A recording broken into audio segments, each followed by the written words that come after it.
करोगे, शिव नाम का सहारा लेकर जिंदगी जीने का प्रयास करोगे तो जिंदगी जिंदगी है तभी स्वर्ग का अनुभव करोगे।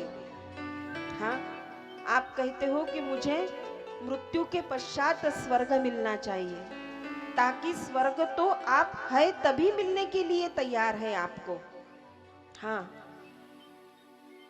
मृत्यु के बाद स्वर्ग मिलेगा, मृत्यु के बाद नरक मिलेगा, ये तो मृत्यु की बात है।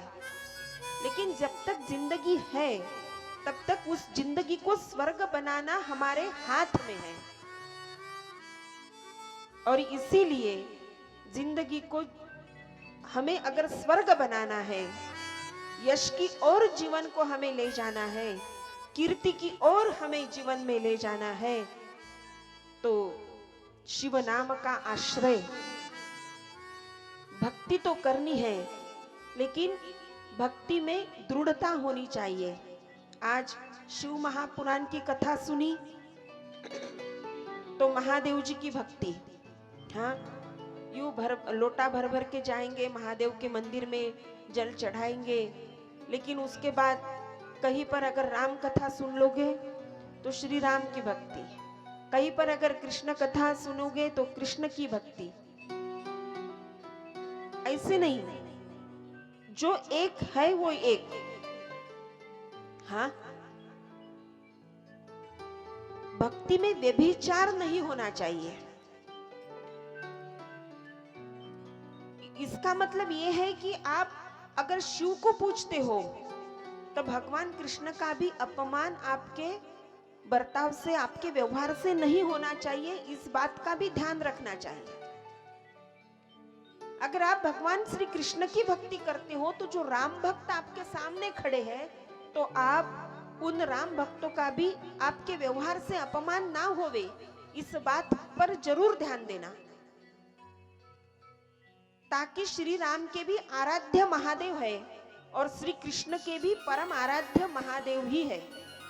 श्री राम ने भी महादेव जी का अनुष्ठान किया है राम अवतार में, और कृष्ण अवतार में श्री कृष्ण भगवान ने भी महादेव जी का अनुष्ठान किया हुआ है। और इसीलिए सबसे प्रधान देवता, सबसे प्रधान भगवान, हम सुन रहे पहले दिन से कि यहाँ पर सृष्टि की उत्पत्ति का कारण भी शिव ही है। और इसीलिए सबसे महत्वपूर्ण है शिव तत्व। हाँ, आज जैसे हमने कल तक सुना गणेश जी का चरित्र, और माता रिद्धि सिद्धि के साथ गणेश जी के विवाह की कथा हमने सुनी, उसके साथ कार्तिकेय जी के द्वारा तारकासुर, अत्यंत दुराचारी दानव का वध तारकासुर ने किया, ये भी हमने सुना। कुमार खंड तक हम पहुंच गए और आज हम प्रवेश करेंगे युद्ध खंड में। महादेव जी के लिए, महादेव जी अब कार्तिकेय स्वामी, गणेश जी, पूरे गण कैलाश में, महादेव जी तो है, देवादि देव तो है, लेकिन जो दानव है यही तो भगवान के कार्य का उद्देश्य है। परित्राणाय साधूनां विनाशायच दुष्कृताम, जो दुष्कृत्य करने वाले हैं उनका विनाश करो। परित्राणाय साधूनां, हाँ, साधुओं की रक्षा करो, संतों की रक्षा करो। और यही भगवान जब जब भी यहाँ पर अवतरित हुए हैं, श्री राम अवतार यहाँ पर हुआ, कृष्ण अवतार यहाँ पर हुआ, नृसिंह अवतार यहाँ पर हुआ, जितने भी अवतार आज तक इस धरा पर हुए, सभी अवतारों का एक ही उद्देश्य रहा है कि साधुओं का रक्षण, धर्म की संस्थापना, और जो विनाश करने वाले दानव है, अत्यंत दुराचारी है, अत्यंत दुष्कृत्य करने वाले हैं, उनका विनाश। सदैव ये जो ईश्वरी तत्व है, इस ईश्वरी तत्व का निर्माण ही हमें दानव के लिए बचाने के लिए हुआ है। दानवों से हमारा रक्षण करने के लिए ही ईश्वरी तत्व का निर्माण हुआ है, अपितु ईश्वरी अवतार इस धरा पर अवतरित हुए हैं ताकि इस पृथ्वी की, इस धरा की, हमारी सब सृष्टि की रक्षा दानवों से करे। और इसीलिए आज भी महादेव तारकासुर का वध श्री कार्तिकेय जी के हाथों होता है। उसके पश्चात महादेव जी, त्रिपुरासुर नाम का एक दानव है, महादेव जी उस त्रिपुरासुर नाम के दानव का भी वध अपने हाथों से करते हैं। और इसके बाद महादेव जी के लिए जो विश्वकर्मा रहते हैं, वो विश्वकर्मा के द्वारा सभी देवी देवता महादेव जी के लिए अत्यंत दिव्य ऐसे रथ का निर्माण करते हैं। और वो रथ देवी देवता भगवान कैलाश पर जाकर भगवान शिव को अर्पित करते हैं। भगवान शिव को वो रथ को अर्पण करते हैं। बड़ा ही दिव्य रथ है, भगवान शिव के लिए देवी देवताओं के आज्ञा अनुसार विश्वकर्मा जी ने बनाया।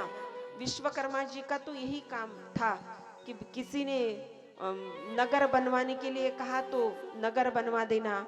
हाँ, आपने कहा है कि सुदामापुरी विश्वकर्मा जी ने बनाई थी, भगवान श्री कृष्ण के लिए द्वारिका भी विश्वकर्मा जी ने बनाई थी। तो सभी देवी देवता के आज्ञा के अनुसार यहाँ पर विश्वकर्मा जी अत्यंत दिव्य ऐसा रथ बनाते हैं। और वो रथ का निर्माण होता है, जिस रथ को शिव रथ नाम देते हैं। सभी देवी देवता कैलाश पर आते हैं और वो रथ को शिव जी को अर्पण करते हैं। इसके पश्चात यहाँ पर कथा आती है, जालंधर नाम का एक अत्यंत दुष्ट और दुराचारी राक्षस दानव गंगा और सागर के संगम में ये प्रकट होता है। जालंधर नाम का अत्यंत दुराचारी राक्षस, और जल से इसीलिए जालंधर इसका नाम। ये महापराक्रमी रहता है, महायोद्धा।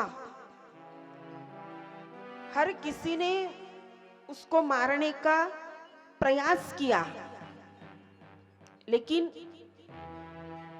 स्वयं विष्णु देव भी इसे मारने का प्रयास करते हैं। जालंधर के साथ विष्णु देव भी युद्ध करते हैं, लेकिन फिर भी ये जालंधर मारा नहीं जाता। क्या है ना, दानवों का एक स्वभाव है, रहते तो राक्षस, हाँ, लेकिन दानवों का एक स्वभाव है। और वो स्वभाव ऐसा है, आप विशेषता कहोगे तो भी चलेगा, कि वो खास बात ये है कि ये दानव क्या करते हैं, कठोर से कठोर तप करते हैं, अत्यंत कठिन तपश्चर्या करते हैं। और उस अत्यंत कठिन तपश्चर्या के साथ दानव क्या करते हैं कि हमारे भगवान को ही वर मांगेंगे, हमारे भगवान को ही आशीर्वाद मांगेंगे, और उसी आशीर्वाद के कारण संपूर्ण ब्रह्मांड पर राज करेंगे, अखिल सृष्टि को तहस नहस करने का संकल्प करेंगे। करते तो भगवान का ही तप है। हाँ, ब्रह्मा जी द्वारा ही ऐसे कई दानव हैं कि जिनको ब्रह्मा जी द्वारा ही वर दिया हुआ है। हिरण्यकश्यपु, हाँ, ऐसे कई दानव हैं, रावण, कुंभकर्ण, कितने कितने दानव, कईयों को ब्रह्मा जी द्वारा, विष्णु जी द्वारा ऐसा करते। तो कठोर तप है, तो तप के कारण तो आशीर्वाद तो देना ही है, वर तो देना ही है। इच्छित वर चाहिए रहते हैं इनको, तो इच्छित वर की प्राप्ति तप के फलश्रुति के लिए दे देते हैं भगवान। लेकिन ये दानव इतना कठिन तप करते हैं, इतनी कठोर तपश्चर्या करते हैं, भगवान की ही तपश्चर्या करते हैं, और फिर वर मिलने के बाद सारी सृष्टि पर राज पूरी सृष्टि को मैं तहस नहस करूंगा, त्रिलोक, पूरे त्रिलोक में मैं राज करूंगा, त्रिलोकों का स्वामी मैं ही रहूंगा। हाँ, ये ऐसे दानव उस वर का प्रयोग करते हैं कि मुझे मारने वाला कोई है नहीं, मुझे हराने वाला कोई है नहीं, मैं तो अजिंक्य हूँ, मैं अब मरूंगा नहीं, मैं सर्वश्रेष्ठ हूँ। ऐसा ये दानव का स्वभाव है। अब भगवान तो फंस जाते हैं इनकी तपश्चर्या में, लेकिन इसमें भी एक महत्वपूर्ण बात ऐसी रहती है कि भगवान के द्वारा जिसी भी दानव को वर दिया जाता है, लेकिन भगवान तो थोड़ा सा अपने लिए छोड़ ही देते हैं।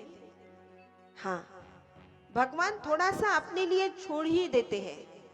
जैसे हिरण्यकश्यपु ने मांगा था, ना रात को ना दिन को, हाँ, ना शस्त्र से ना अस्त्र से, ना स्त्री से ना पुरुष से, हाँ, तो भगवान को फिर नृसिंह अवतार, आधे पशु आधे नर, ऐसे अवतार को धारण करना पड़ा।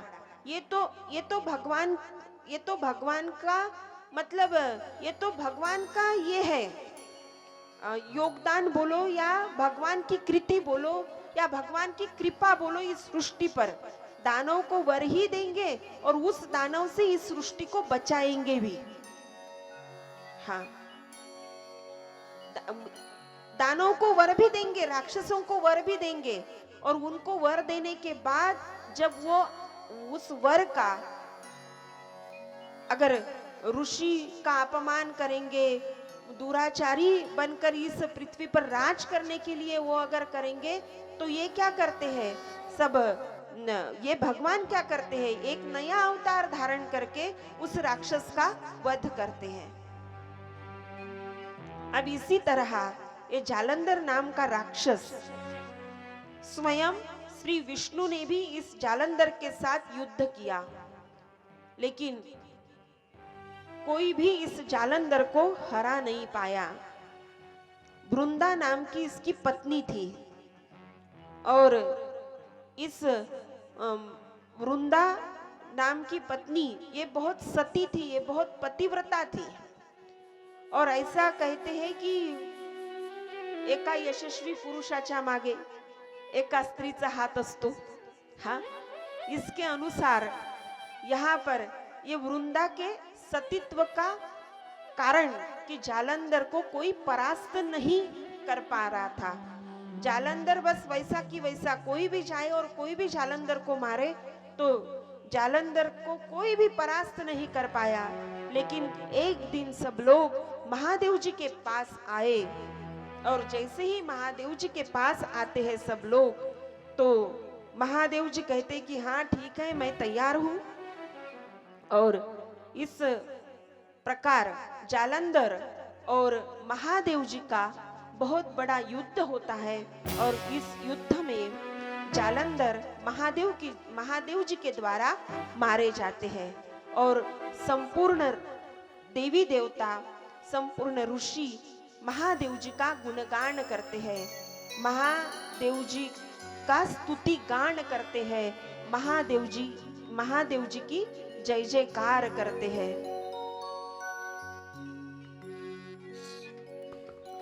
शिव नाम से है जगत में उजाला, हरि भक्तों के है मन में शिवाला।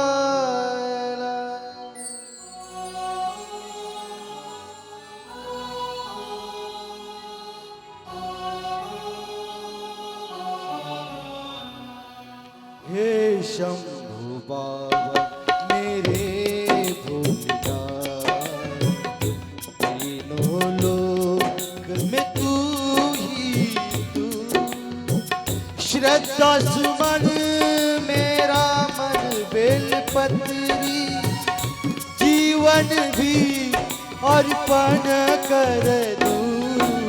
हे शंभु बाबा मेरे लोक में तू ही तू।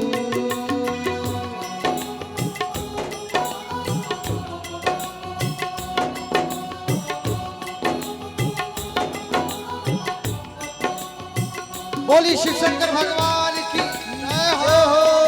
तालियों के साथ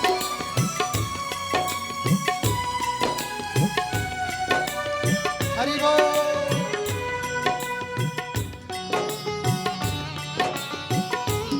जय हो।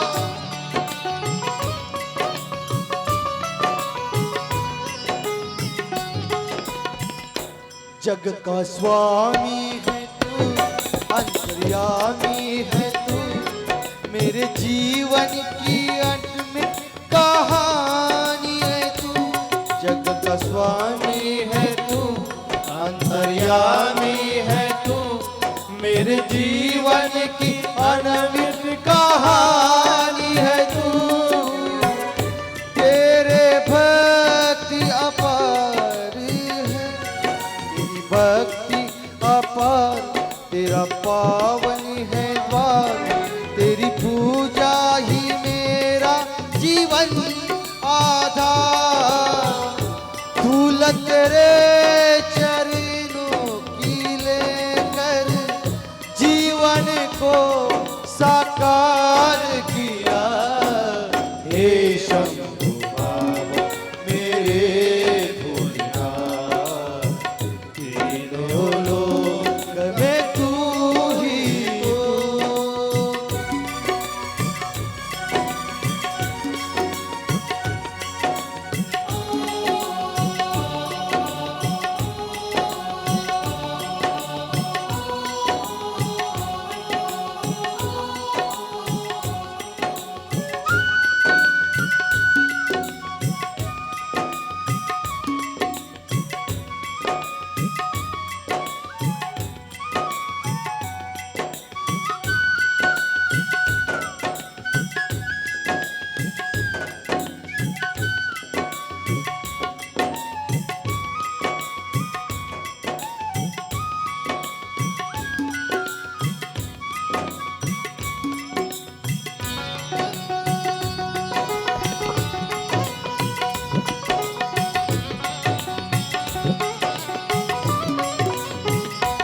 मन में है कामना कुछ मयर जानना, जिंदगी भर करूं तेरी आराधना। की पहचान दे तू मुझे ज्ञान दे, प्रेम सबसे करूं ऐसा वरदान दे। तूने दिया बल निर्बल को, अज्ञानी को ज्ञान दिया। हे शंभु बाबा मेरे भोलेनाथ, तीनों लोक में तू ही तो।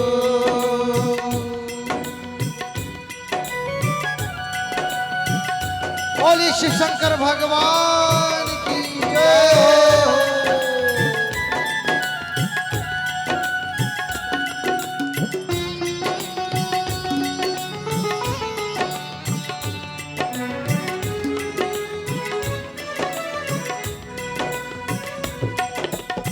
शिव नाम से है जगत में उजाला,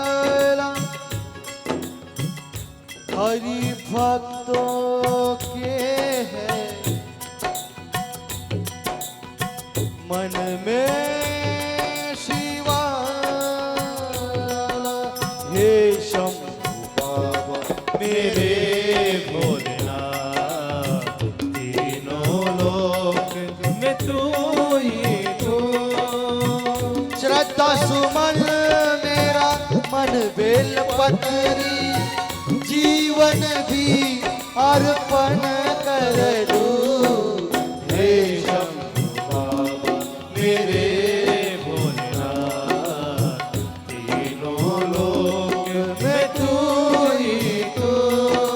नमः शिवाय ओम नमः शिवाय, हर हर बोल नमः शिवाय ओम नमः शिवाय, हर हर बोल के साथ नमः शिवाय ओम नमः शिवाय, हर हर बोले नमः शिवाय। श्री शिवाय नमस्तुभ्यं, श्री शिवाय नमस्तुभ्यं, श्री शिवाय नमस्तुभ्यं, श्री शिवाय नमस्तुभ्यं श्री शिवाय नमस्तुभ्यं श्री शिवाय नमस्तुभ्यं श्री शिवाय नमस्तुभ्यं श्री शिवाय नमस्तुभ्यं नमः शिवाय ओम नमः शिवाय हर हर भोले नमः शिवाय नमः शिवाय ओम नमः शिवाय हर हर भोले नमः शिवाय नमः शिवाय ओम नमः शिवाय हर हर भोले नमः शिवाय।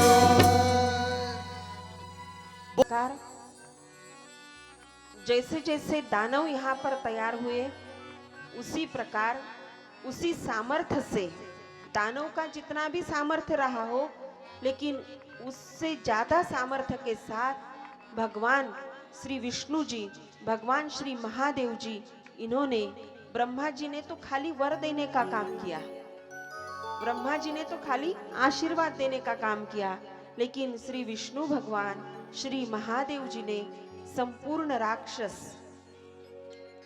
उनका वध किया, दानवों का वध किया और इस सृष्टि को दानवों से बचाया। थोड़ा सोचो प्यारी आत्माओं, अगर भगवान ने दानव का वध नहीं किया होता, हाँ, इतने दानवों का वध किया, हम मनुष्य के लिए इतनी सुंदर सृष्टि बनाई, फिर भी हाँ, हमारी कृति दानवों के जैसी हो गई, हमारे कर्म दानवों के जैसे हो गए। और सोचो, अगर भगवान दानवों का वध नहीं करते तो क्या नवेगांव में शिव महापुराण की कथा हो पाती? हाँ, नहीं हो पाती। अगर किसी ने अगर लेने का प्रयास भी किया, दो चार जो है आयोजक मंडली, इन्होंने लेने का प्रयास भी किया, तो पूरे दानव ही दानव पंडाल में।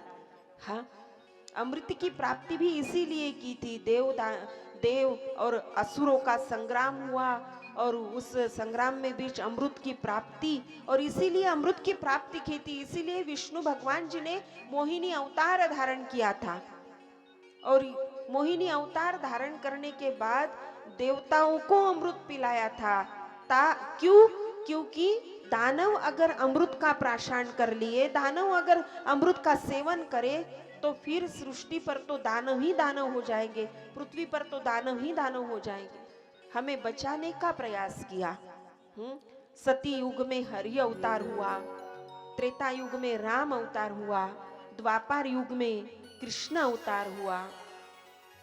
कितनी बार हमें बचाने का ही प्रयास किया।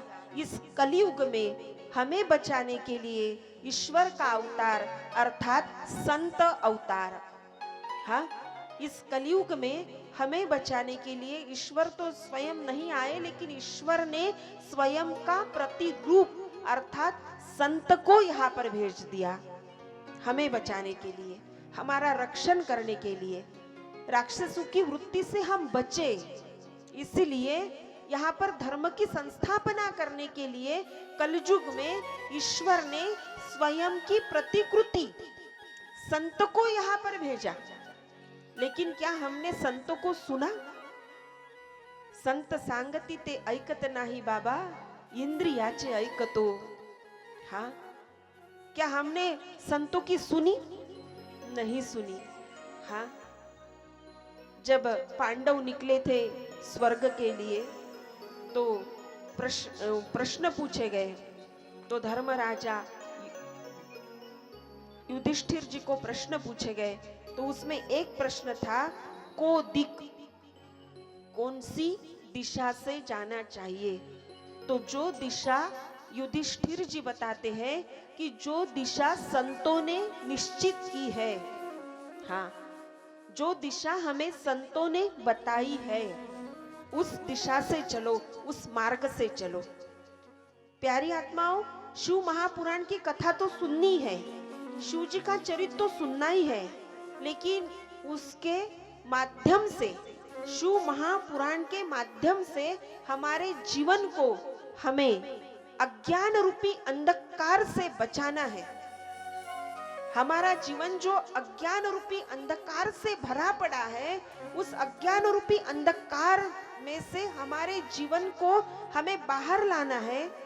हमें खुद को उस अज्ञान रूपी अंधकार से बाहर लाना है और हमें ज्ञान के उजाले तक पहुंचाना है हमारे जीवन को, अपितु स्वयं को। और यही शिव महापुराण की भूमिका है, यही शिव महापुराण का उद्देश्य है कि अज्ञान रूपी अंधकार का नाश करे और ज्ञान रूपी उजाला सबके जीवन में आए, सबके अंतःकरण में आए, सबके हृदय में आए।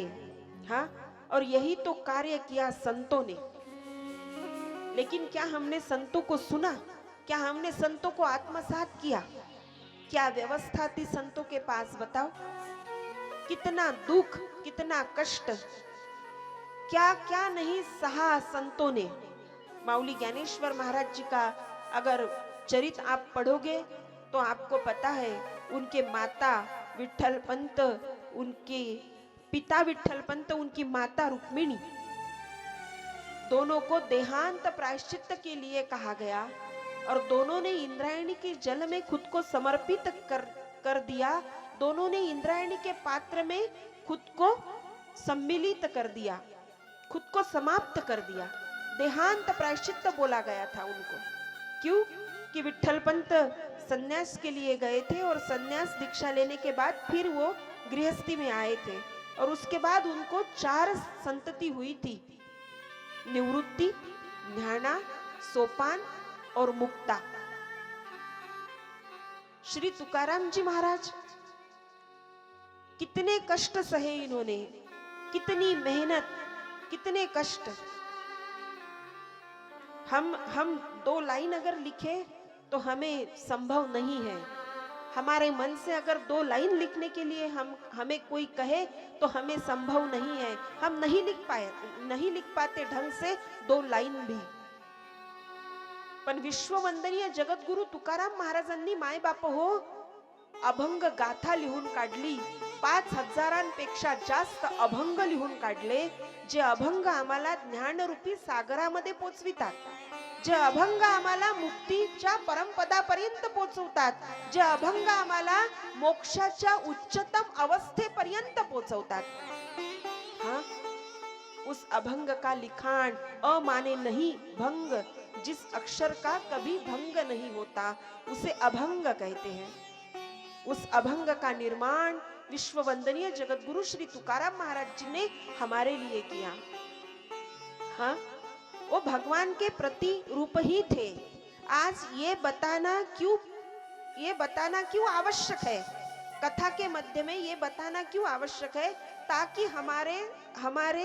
हमसे संतों का अपमान ना होवे।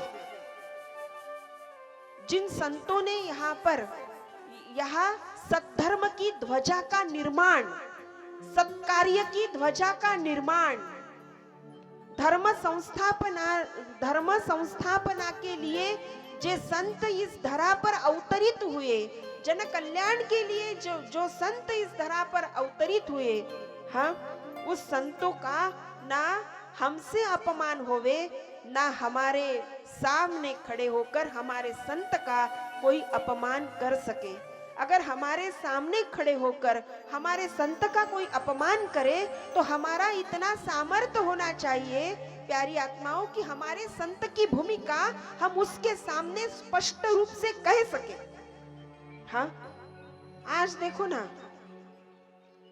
जो देखो वो हिंदू धर्म पर, जो देखो वो, अरे क्या इनके देवी देवता है, क्या इनके देवी देवता और क्या इनकी भक्ति, और ये क्या करते, और इनके संत कपड़े नहीं पहनते, इनके संत भगवे कपड़े पहनते, इनके संत सफेद कपड़े पहनते। क्यों ऐसा हम सुनते हैं? ताकि कमी हम में है। जो बोल रहे हैं उनमें कमी नहीं है, जो बोल रहे हैं उनमें कमी नहीं है, कमी हम में है। हम उन संतों का आदर नहीं कर पाते श्रद्धा के साथ, अपितु हमें संत की भूमिका समझनी ही नहीं है। हाँ, इस पृथ्वी को बचाने के लिए, इस सृष्टि को बचाने के लिए भगवान ने एक एक अवतार धारण किए। हाँ, सही है, महादेव जी ने एक एक दानवों का वध किया, ये भी सही है। लेकिन दानवों का, राक्षसों का वध इस सृष्टि को बचाने के लिए किया भगवान ने, लेकिन संतों ने धर्म को बचाने के लिए हमारे मन में जो दानव है उस दानव का वध किया। हाँ, हमारे मन में जो दानव बैठा है, हमारे मन में जो राक्षस बैठा है, उस मन में जो दानव, हमारे हाथ में जो दानव की वृत्ति है, उस दानवीय वृत्ति का नाश विनाश संतों ने किया। हाँ, और आज देखो ना तुम, माऊली ज्ञानेश्वर महाराज जी ने माऊली ज्ञानेश्वर महाराज जी ने कितना सहा, यहाँ पर कितने दुख। 2.5 साल की थी मुक्ता, 2.5 साल की। हाँ, 2.5 साल की मुक्ता। जब देहांत प्रायश्चित के लिए निकले विठल पंत और माता रुक्मणी, तो 2.5 साल की थी मुक्ता। लेकिन 1400 साल तक जो तपश्चर्या करते हुए अपने जीवन की यात्रा जी रहा था, उस चांगदेव जी को जैसे ही सामने खड़ा देखा, हाँ, तो मुक्ता कहती है, चांगदेवा तू कोरा होतास, कोराच राहिला। हाँ, 1400 साल तक जीवन जीने के बाद भी 6 साल की मुक्ता कहती है, चांगदेवा तू कोराच होता अन कोराच राहिलास। हाँ, तो चांगदेव जी महाराज मुक्ता माँ के चरणों में नतमस्तक होते हैं, दंडवत प्रणाम करते हैं। 1400 सालों तक मैं तो जीवन जिया, लेकिन किसी ने मुझे ये नहीं बताया कि तुझे गुरु करना चाहिए। 1400 साल तक वो जीता रहा। हाँ, चांगदेव जो बाघ के ऊपर सवारी करके आया था। हाँ, लोग हमें कहते हैं, तुमचे ज्ञानेश्वर महाराज म्हणतात भिंत चालवली, तुमचे ज्ञानेश्वर महाराज म्हणते भिंत चालवली। हाँ, लोग हमें आके कहते हैं, काओ दीदी तुम्ही तर सांगत होता ज्ञानेश्वर महाराजांनी भिंत चालवली, मग ज्ञानेश्वराचे गोडवे तुम्ही गाता ना, मग तुम्हाला काय चालवता येतं?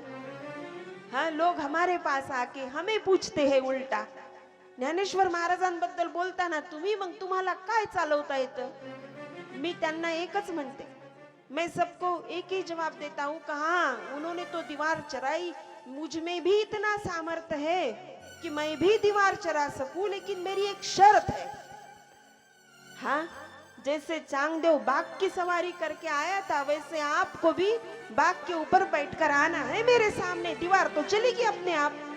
हाँ, दीवार तो चलेगी अपने आप। तुम्ही चांगदेव तर व्हा, तुम्ही वाघावर तर बसा, भिंत चालली म्हणून समजा। हाँ, संतों की भूमिका को स्पष्ट आज करना और संतों के प्रति हमारे हृदय में आज आदर, ये बहुत बड़ा, देखो ना, हमारे भारत की भूमि को ही ये सौभाग्य मिला है कि भारत की इस पवित्र धरा पर ही संत अवतरित हुए हैं। हमारे भारत की भूमि को ही ये सौभाग्य मिला है कि यहाँ तक आज मिति तक जितने 24 अवतार भागवत महाग्रंथ के अनुसार भगवान ने लिए, तो ये भारत भू की धरा पर ही लिए। हाँ, इसीलिए संपूर्ण जगत में, अखिल विश्व में सिर्फ भारत को ही माँ का दर्जा दिया है। हाँ, तो संत की भूमिका भी स्पष्ट कर लो। इस शिव महापुराण के माध्यम से संतों के पास जाना भी सीख लो। हाँ, संत का भी आदर करना चाहिए, क्योंकि जो भूमिका, जो कर्तव्य, जो कृति, जो कर्म हमें बचाने के लिए भगवान ने किए, एक एक अवतार धारण करके, वही कार्य इस धरा पर संत का भी है। हाँ, 18 विश्व दारिद्र्य भोगलं महाराज तुकोबारायांनी, 18 विश्व दारिद्र्य भोगलं। हाँ, काय ती जिजाई, असं म्हणता तुम्ही का जिजाई गरम स्वभावाची होती, जिजाई तापट स्वभावाची होती? अहो, रोज मरे त्याला कोण रडे महाराज? हा, तिला रोज याच्या घरून उसना आण, त्याच्या घरून उसना आण, आणि रोज तिला तिच्या लेकरांना जीव घालावं लागे हो। उसनी पासनी देणारी सुद्धा एका दिवसाचं उसनं मागायला जाल तर देईन, रोज रोज उसनं पासनं मागायला जाल तर कोण देईल हो? आणि तिला ते सगळं ऐकावं लागायचं, म्हणून ती तुकोबारायांना बोलायची। पत्नी होती ना ती, रागवून रागवेल कुणाला? तिच्या पतीलाच। हा, तिच्या पतीलाच.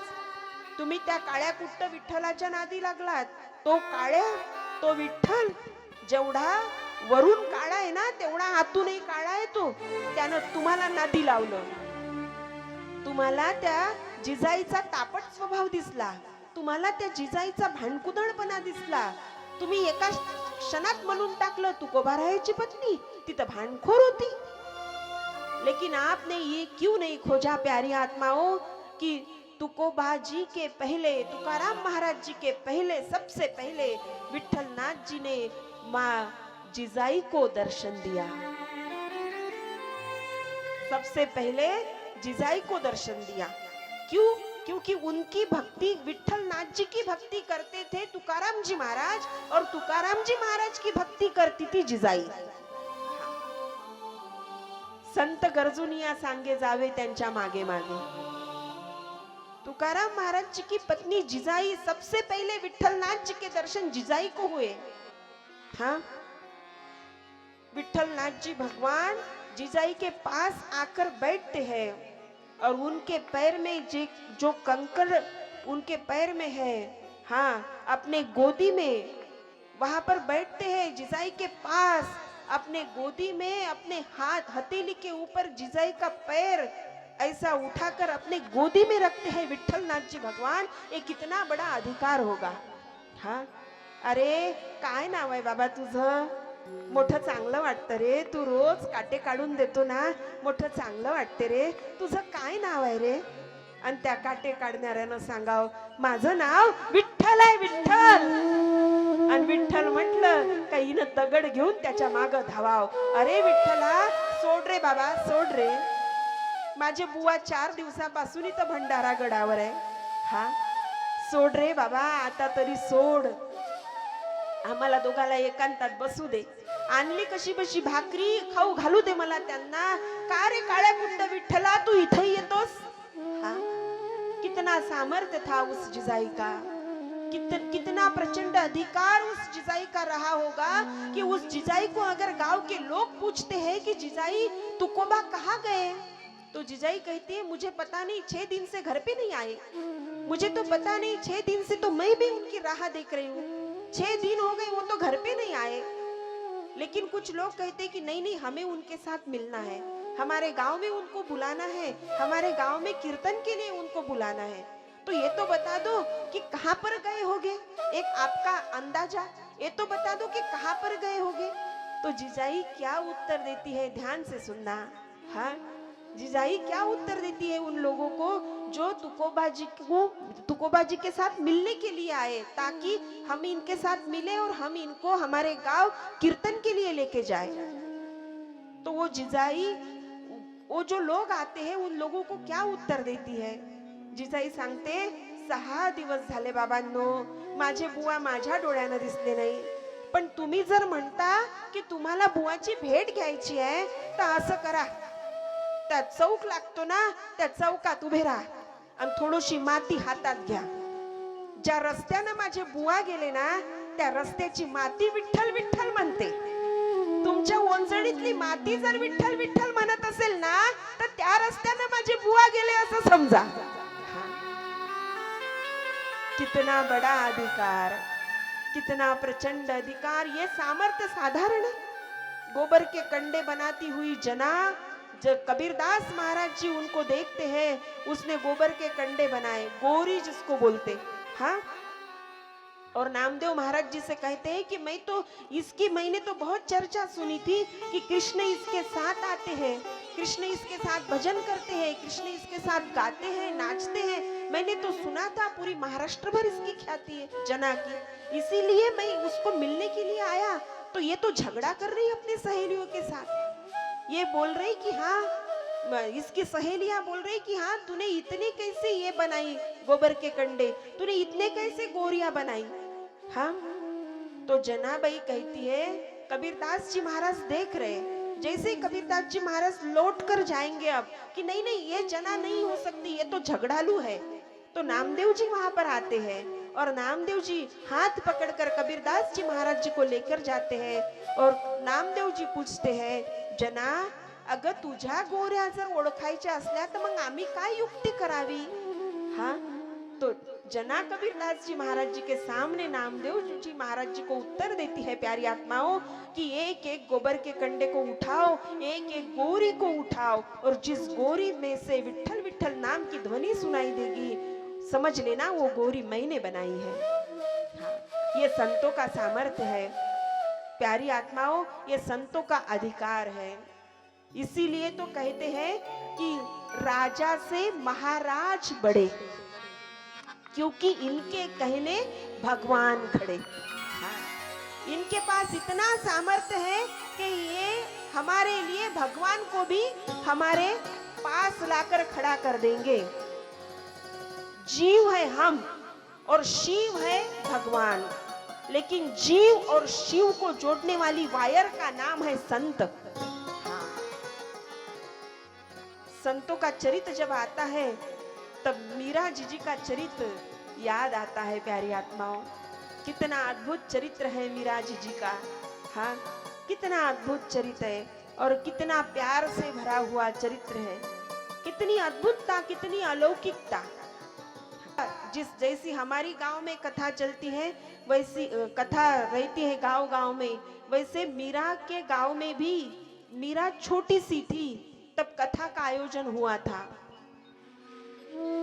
अब जैसे ही मीरा अपने दादाजी, जिनका नाम था दुधा साहब, तो जैसे ही मीरा अपने दादाजी के साथ कथा सुनने के लिए जाती है, कथा विश्राम होने के पश्चात कथा कहने वाले, कथा सुनाने वाले श्री व्यास जी कहते हैं कि किसी के मन में कोई शंका हो तो पूछ सकते हो। आधा एक घंटा कथा विश्राम होने के बाद तो हर रोज कोई आएगा, कोई पूछेगा, फिर महाराज जी अपने निवास पर चले जाएंगे। ये हर रोज का क्रम। अब हर रोज की तरह आज भी व्यास जी ने ये पूछा कि हाँ, कथा सुनी आपने, प्रसाद ग्रहण किया, अब किसके मन में कोई संदेह हो तो बताओ, कोई संशय अगर हो तो बताओ, हम निराकरण करेंगे। कोई समस्या हो तो बताओ, हम हल बताएंगे। तो उस दिन कोई आया नहीं, तो व्यास जी चलने लगे। ठीक है भाई, आपको कोई समस्या नहीं है तो मैं जाता हूँ, अगर होगी तो कल तक बताना। तो व्यास जी चलने के लिए निकले। तो जैसे ही व्यास जी चलने के लिए निकलते हैं पंडाल से बाहर जाने के लिए अपने निवास की ओर, तो वैसे ही व्यास जी को ऐसा लगता है कि उनका कुर्ता कोई तो भी खिंचक रहा है। हाँ, खींच रहा है। जैसे ही पलट कर देखते हैं तो एक छोटी सी बच्ची 4 या 5 साल की उम्र होगी, छोटी सी बच्ची। और वो क्या कहती है? वो कहती है कि जिस प्राणनाथ की आप कथा सुनाते हो, जिस बाके बिहारी जी का चरित्र आप सुनाते हो, जिस ठाकुर जी का लीला गान आप यहाँ पर कर रहे हो, वो ठाकुर जी मुझे कब मिलेंगे? हाँ, ये तो बात आज तक हमारे मन में भी नहीं आई होगी महाराज कि महादेव की कथा हम सुन रहे हैं, तो महादेव हमारे सामने कब आएंगे?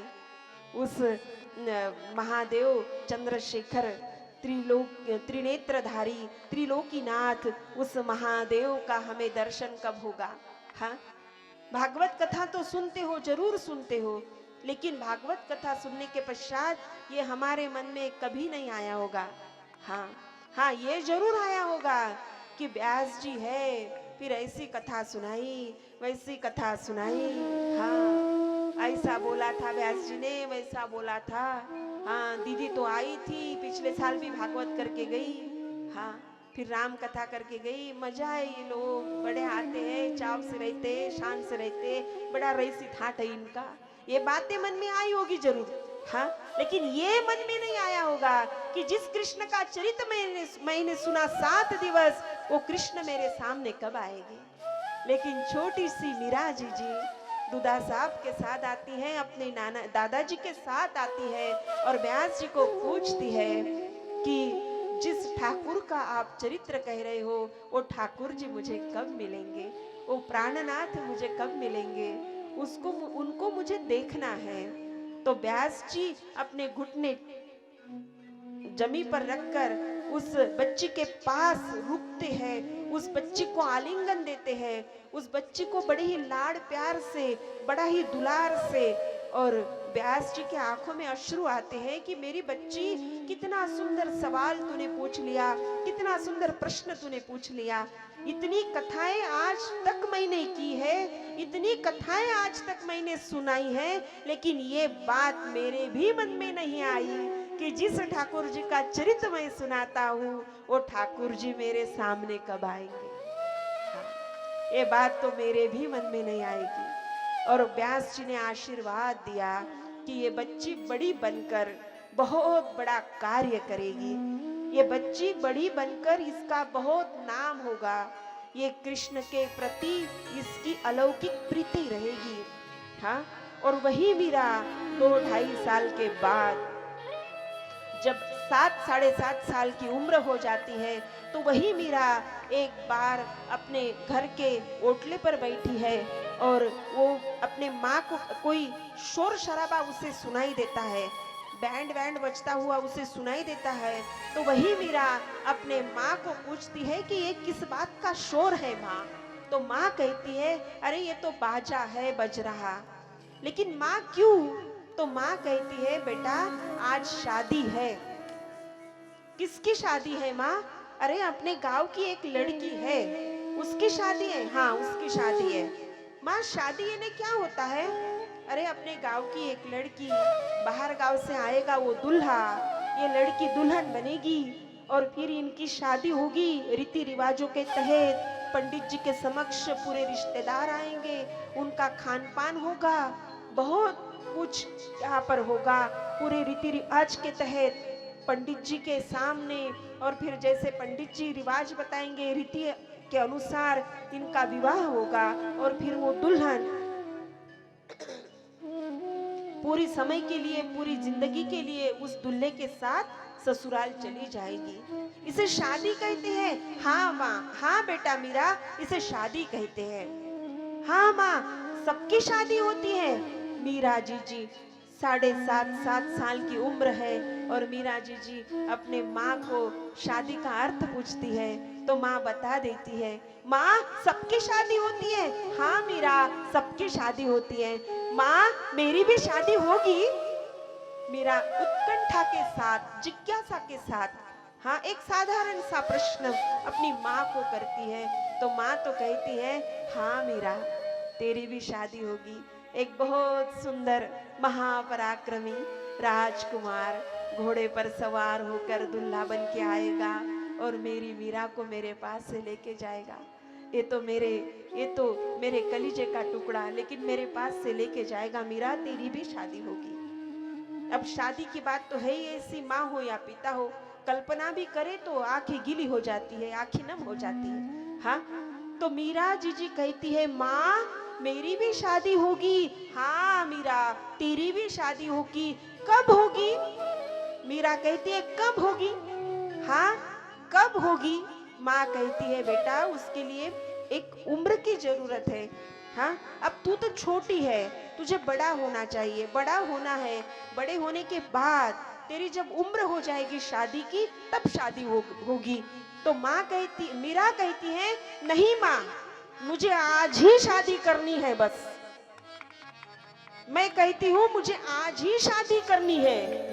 अब माँ तो दुविधा में पड़ जाती है। कोई बाजार का खिलौना थोड़ी है, बाजार में गए खरीद कर लाए दे दिया, ये बात तो नहीं है। लेकिन मीरा तो रट लगाए बैठी है कि आज ही मेरी शादी होनी है, आज ही मेरी शादी होनी है, आज ही मेरी शादी मुझे कर कर चाहिए, बस मेरी शादी आज ही। हाँ, तो माँ दुविधा में पड़ी है। क्या इस प्रश्न के लिए मैं मीरा को क्या उत्तर दूं? मैं मीरा को कैसे समझाऊं? ये तो समझने के आपे से बाहर चली गई, इसको मैं कैसे समझाऊं अब? तो माँ मीरा का हाथ पकड़कर अपने घर का जो भगवान का ये रहता है उसके सामने लाकर मीरा को खड़ी करती है, ताकि मैं भगवान से पूछूं कि हे ठाकुर जी अब इस लड़की का मैं क्या करूं? लेकिन सौभाग्यवश माँ को पूछने से पहले ही जवाब मिल गया एक सुंदर मनमोहक अत्यंत प्यारी लगने वाली मयूर पंख जिसने धारण किया हो, प्राणेश्वर प्राणाधार संपूर्ण जगत के करता धरता संपूर्ण जगत के कर्णधार, हाँ उनकी मूर्ति भगवान श्री कृष्ण की मूर्ति, भगवान श्री ठाकुर जी, हाँ बस उठा ली उनकी मूर्त हाथ में और माँ कहती है, एक कुमकुम का तिलक माँ ठाकुर जी को लगाती है, एक कुमकुम का तिलक माँ मीरा को लगाती है और माँ कहती है, ले मीरा ये ठाकुर जी आज से ये तेरे पति। हाँ माँ ये मेरे पति, हो गई मेरी शादी हो गई माँ, सच मेरी शादी हो गई माँ। हाँ माँ कहती है, यहाँ पर तो लोग पति को भगवान मानते हैं, लेकिन आज तू भगवान को ही पति मान ले, तेरी शादी हो गई इस ठाकुर जी के साथ। और उस दिन से उसी क्षण से मीरा की भक्ति भगवान श्री कृष्ण के प्रति, हाँ इतनी बढ़ गई कि मीरा के कृष्ण भक्ति के चर्चे आज भी हम इतने भक्ति भाव से, हाँ कितना कष्ट सहा मीरा ने, कितना दुख। ससुराल में जाने के बाद राणा जी के साथ जब मीरा का ब्याह हुआ तो मीरा ने ससुराल में कितने दुख सहे, मीरा ने ससुराल में कितने कष्ट सहे, कितनी क्या उनके दुखों का जो सहना और उनकी जो सहन शक्ति है, उनका चरित्र पढ़ो, आप पढ़ नहीं पाओगे उनका चरित्र। माउली ज्ञानेश्वर महाराज का चरित्र, ये जो है ना करुण रस भरा हुआ है इनके चरित्रों में, इनका चरित्र आप पढ़ नहीं पाओगे। अगर सच्चे मन से अगर पढ़ने का प्रयास करोगे ना, हाँ तो बस जैसे ही पत्ता खोलते जाओगे वैसे आंख में अश्रु की धारा। पढ़ो मीरा जी का चरित्र आप, कितने कष्ट, अरे उनको जहर भी दे दिया पीने के लिए, उनको जहर भी पिलाया गया। हाँ केवढे कष्ट महाराज, केवढे दुःख, आणि आम्हाला सगळ्या व्यवस्था असूनही आम्ही म्हणतो का मलाच दुःख आहे। हा आम्ही म्हणतो माझ्यासारखी दुखी मीच, अहो तुमची आमची काय विषाद आहे महाराज, तुमची आमची काय ताकद आहे, मीरे इतकं दुःख आपण सहन करावं। हा तुमची आमची काय ताकद आहे, आम्ही मीरे इतके कष्ट झेलावे। मीरा जी ने कितने कष्ट सहे, लेकिन महत्वपूर्ण बात यह है कि इतने कष्ट सहने के बाद भी, इतने दुख सहने के बाद भी कृष्ण भक्ति थोड़ी सी भी कम नहीं होने दी। हाँ जे कृष्णावर प्रेम होतं, दुःखाचे किती का पहाड आलेत, दुःखाचे किती का डोंगर आलेत, मारण्याचा प्रयत्न केला, प्रसादाच्या रूपानं जहर पाजलं, पण तरी मीरेनं कृष्ण भक्ती कमी होऊ दिली नाही। हा अटळ विश्वास, ही अतूट श्रद्धा माय बाप हो संताच्या चरित्रातून आपल्याला शिकायला मिळते। कृष्ण रंगी रंगली मीरा, राज वैभव वाटे कचरा। हा त्या संत मीरेला मानाचा मुजरा नक्कीच झाला पाहिजे। काहे तेरे अखियों, काहे तेरी अखियों में, काहे तेरे अखियों में पानी, काहे तेरे अखियों में पानी, कृष्ण दीवानी मीरा, कृष्ण दीवानी, काहे तेरे अखियों में पानी,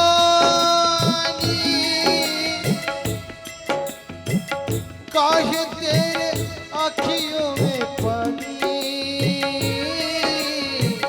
कृष्ण दीवानी मीरा, कृष्ण दीवानी, श्याम दीवानी, श्याम दीवानी, ओ मीरा प्रेम दीवानी, ओ मीरा कृष्ण दीवानी, ओ मीरा प्रेम दीवानी, ओ मीरा कृष्ण दीवानी।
हंस के तू पी ले विष का प्याला, तो है क्या डर तो है संग गोपाला, तो है क्या डर तो है संग गोपाला, तो है क्या डर तोरे संग गोपाला।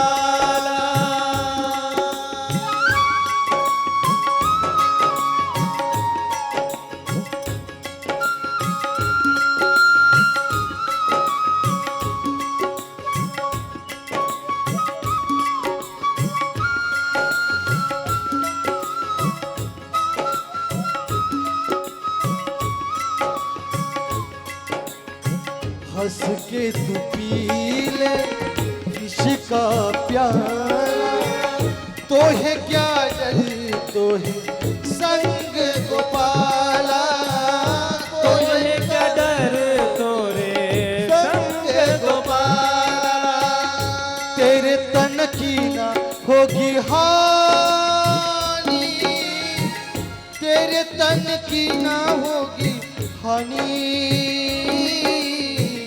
कृष्ण दीवानी मेरा कृष्ण दीवानी, श्याम दीवानी मेरा श्याम दीवानी, ओ मीरा प्रेम दीवानी, ओ मीरा कृष्ण दीवानी, ओ मीरा प्रेम दीवानी, ओ मीरा कृष्ण दीवानी।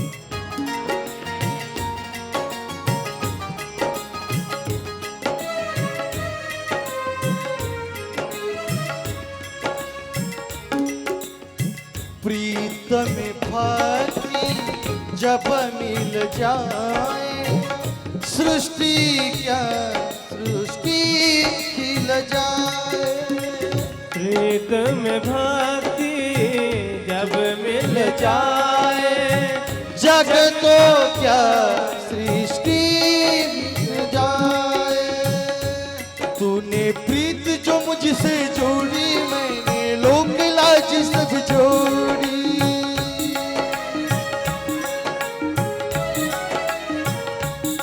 तूने प्रीत जो मुझसे जोड़ी, तूने प्रीत जो मुझसे जोड़ी, मैंने लोक लाज सब जोड़ी। प्यार में तेरे पागल हुई रे, प्यार में तेरे पागल हुई, मैं मीरा तू मोहन, मैं साया तू जीवन, मैं मीरा तू मोहन, मैं साया तू जीवन, मेरे भगवान ओ आज।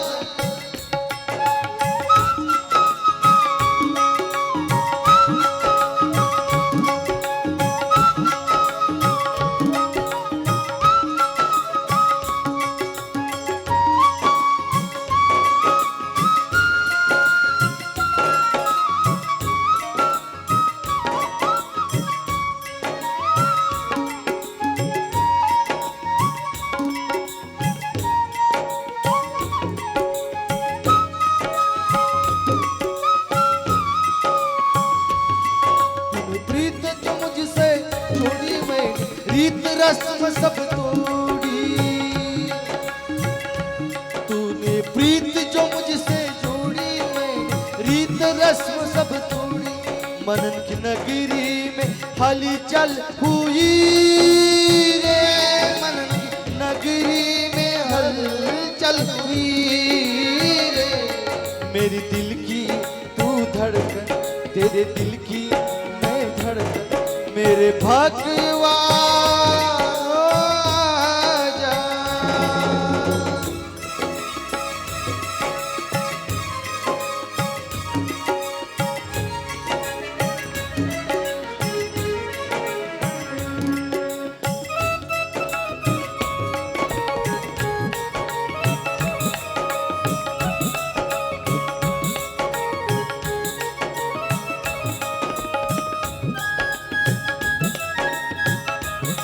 बोली कृष्ण भगवान की संत मीरा की जय। तालियों के साथ हो जाए।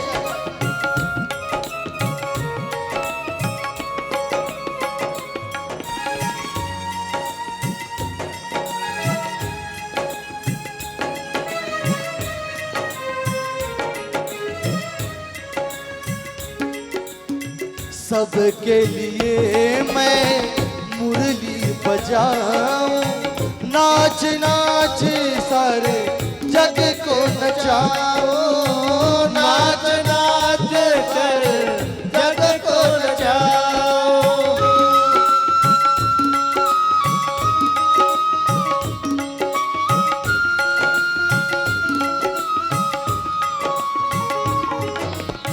सबके लिए मैं मुरली बजाऊं, नाच नाच सारे जग को नचाओ। राधा सिर्फ नहीं मेरी रानी, राधा सिर्फ नहीं मेरी रानी, कृष्ण दीवानी मेरा, कृष्ण दीवानी, कृष्ण दीवानी मेरा, कृष्ण दीवानी। काहे तेरे आँखियों में पानी, काहे तेरे आँखियों में पानी, कृष्ण दीवानी मेरा, कृष्ण दीवानी। श्याम दीवानी मेरा, श्याम दीवानी। ओ मीरा प्रेम दीवानी, ओ मीरा कृष्ण दीवानी, ओ मीरा प्रेम दीवानी, ओ मीरा कृष्ण दीवानी, ओ मीरा प्रेम दीवानी, ओ मीरा कृष्ण दीवानी, ओ मीरा प्रेम दीवानी, ओ मीरा कृष्ण